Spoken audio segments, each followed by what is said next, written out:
You got players like Byron from the Vikings talking this nonsense like, well, everyone talk about the Lions. You should talk about us. You got the quote, JB? Oh, yeah. Y'all need to talk about us. We tired of the Detroit talk. And this isn't the first time. This isn't the first time. He had some comments to say last week, so this was him just doubling down on this. And I don't even understand why. I get it. Put on for you. Talk about you. But I don't understand this notion of continuing to poke the lion. Yeah. I just don't get it. It has not fared well for anybody. For anybody. When we talk about the fact that they haven't lost back-to-back games, and even if there's a time that they do, scorched earth for all the teams after that. Because this team has proven to be for real on a level of aggression and physicality that all of the NFC North teams have cried about, including the Vikings. So to continue to do this, I don't know if it's just something where, again, these other teams in the division need that little blue pill. Because when the Packers were talking, their record looked prettier. Just like the Vikings record looks prettier. But how does it look when you get swept by the Lions? It looks a little less prettier. So everybody got to pump themselves up because it's artificial. We got one team over here and symbolize, we'll have Dan Campbell symbolize it, walking around with the big stick. Nothing artificial here. The Honolulu Blue Koolaid, it just flows freely over here, bro. But when you're talking about these other squads, it seems like they're really taking this whole black and blue division. Hey, you know what? The blue part of it is like, hey, this is our appeal to make sure that we're jacked up to play against this Lions team who's going to come in here anyway and pummel us. It's like, stop crying and just prove it on the field already. That's where I'm at with this. Are the Lions as an organization or certain players or whoever's involved with them just psychological demons or something? That's what it seemed like. We and everybody hit. I'm dead serious about that because you saw it with the Packers. You saw guys like Tucker Kraft and Xavier McKinney poke the bear for no reason whatsoever, and you saw what happened on the field. And now we're seeing it Kraft got punished. He did. And now we're seeing it with the Minnesota Vikings because just even with this quote, you know, y'all need to talk about us. We're tired of hearing about Detroit. I would argue that the Vikings have been talked about in a way that is about right with how they've played this year. I mean, not from this station because a lot of people disrespect the Vikings, but we're a Detroit sports station. What do you expect? We're talking about the national media has been giving the Vikings a lot of praise, and they do deserve praise. They are an 11-2 team, and even Byron Murphy, on a personal note, has 6 interceptions, which is tied for second in the NFL. Good job. You got another one. The Vikings got yet another win. Seriously, I'm not going to congratulate them, but they're making it harder on the Lions than I think we anticipated that the Vikings would be.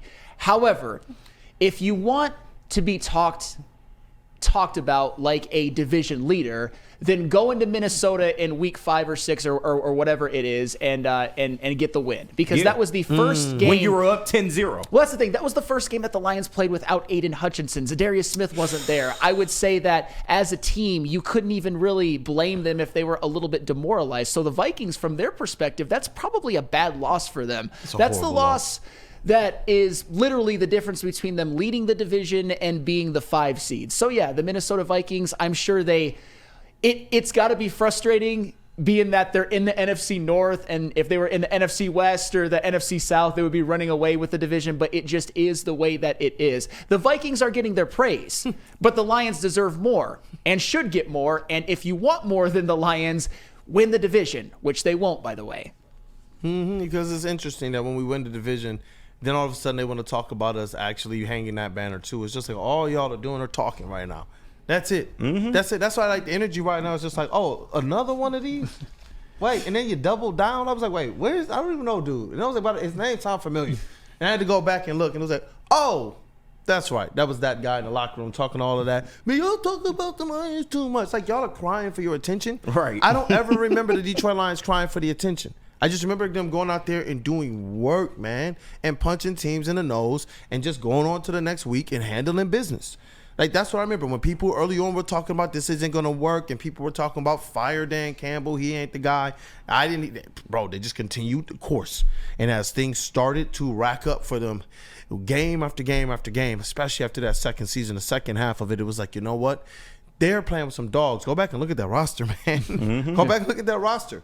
But you look at now, you're starting to put a little bit more talent on this thing to the point that they're able to sustain how many injuries? And you guys are really trying to poke this bear where they've proven that, no, we're not just treading water. We're still one of the best defenses in the NFL, even right now. this is what they want to. That's the line that they want to poke, KG. I mean, boy, if he don't get his Michael Jackson, they don't really care about us. Head ass out of here.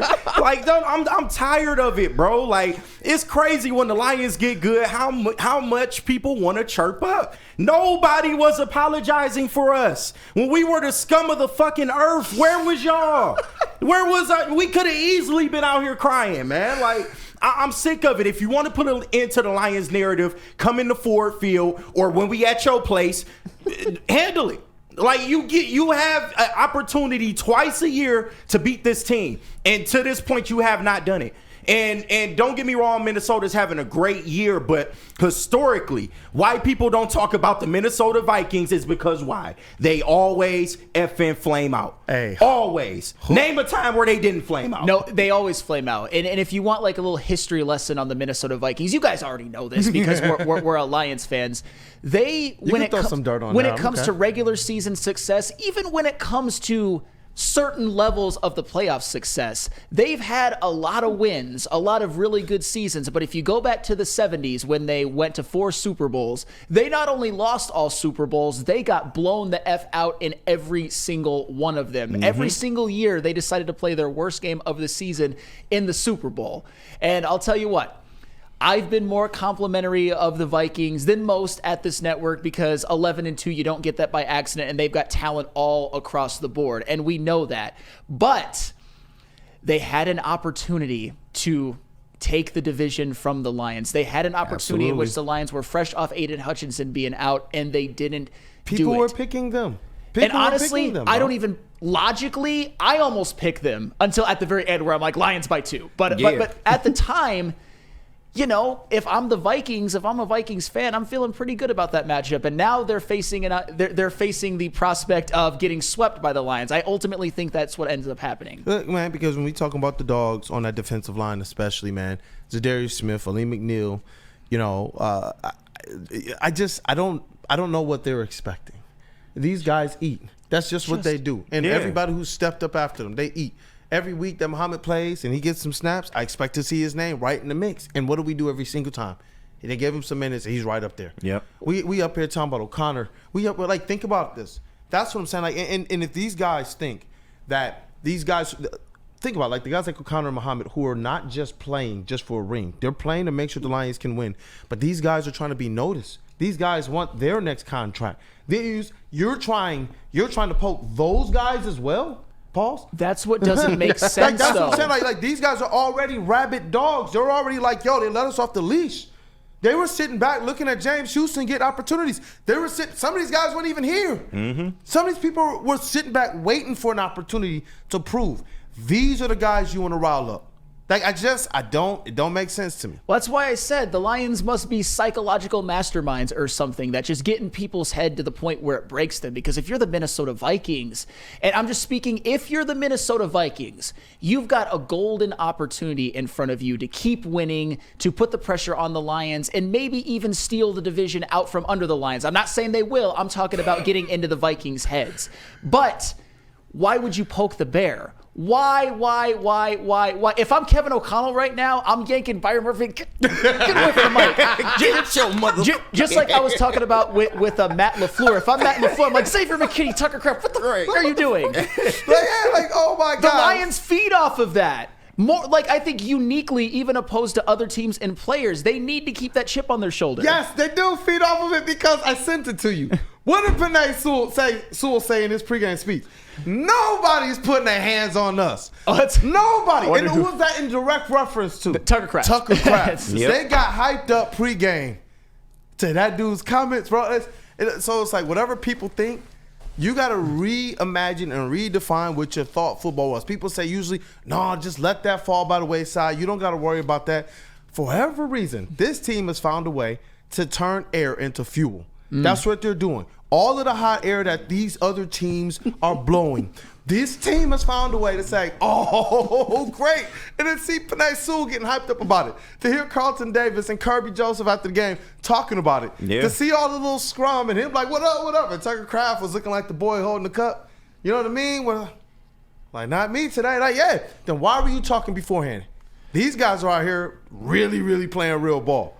What are y'all doing talking before the game? It's not cute. That's what I love about Byron. Like, this ain't no cute seasons here. And y'all are trying to play cute games. Shout out to Hoof Hearted. I love this one here, man. I do. He says, the Vikings are playing for clout. The Lions are playing for a ring. That's the difference. Thank you. And that just, it doesn't make sense because if you're the Vikings, you should see yourself as Super Bowl contenders, but there's obviously an insecurity about them. I mean, those quotes by Byron Murphy, that's about as insecure as you can get. I think the Vikings are getting plenty of love, as they should. They should get some, but they shouldn't get as much as the Lions because as great of a season as the Vikings have had, as much as you can say if they were in any other division, they'd be division leaders. We don't live off of ifs. And it's it just funny, is what it is. Because we're not thinking about y'all. No, we're not. We think about y'all on the week that we're supposed to play you. We're not thinking about y'all right now. When y'all don't play us until week 18 and you got the Lions on your brain. Like, this is why SOL is a thing of the past. Like, if y'all needed any more examples of why SOL is dead, it's this shit right here. We done had Matt LaFleur on the verge of crying. We got this guy chirping up. We got Tucker Kraft chirping up. Like, we got Rams fans chirping up. Justin Fields. Come on. It's been countless fucking people. This lion shit is real. It's a disease. Like, we come in here and we dominate, and now you feel away. Hey, you got a chance to handle your business week 18, bro. Brian live rent-free in teams' heads. Talk about it, JB. We literally live rent-free in teams' heads. Never has this ever been possible that this could happen right now. And what I'm so impressed by this team and Dan Campbell is that there is no talking before the game. There is no talking during the week. There's shit talking afterwards, after we play you, because you know what? You just put that on tape. You just let the America see that, you know what? We are the better team. So guess what? Now we're going to talk our shit. You know, some of us might have, or at least I did underestimate it. I believed it, but I underestimated it. When all of the talk, all off season, was this team talking about Super Bowl, including out of Dan Campbell's own mouth, right after the game. We're going back. We're going to get there, right? Right, game one, week one, what did he say? F all that Super Bowl talk is week by week. Yep. Week by week. Week by week. Vikings ain't learned yet. People are talking weeks in advance. They all want a piece of the Lions, and they don't realize when it's that time, you don't got to go far. Like Dan Campbell said, we right here. On your front porch, bro. We ready. You going to get to see us again. Yep. Brian Ruth, greatest quote ever. Come to Detroit and find out.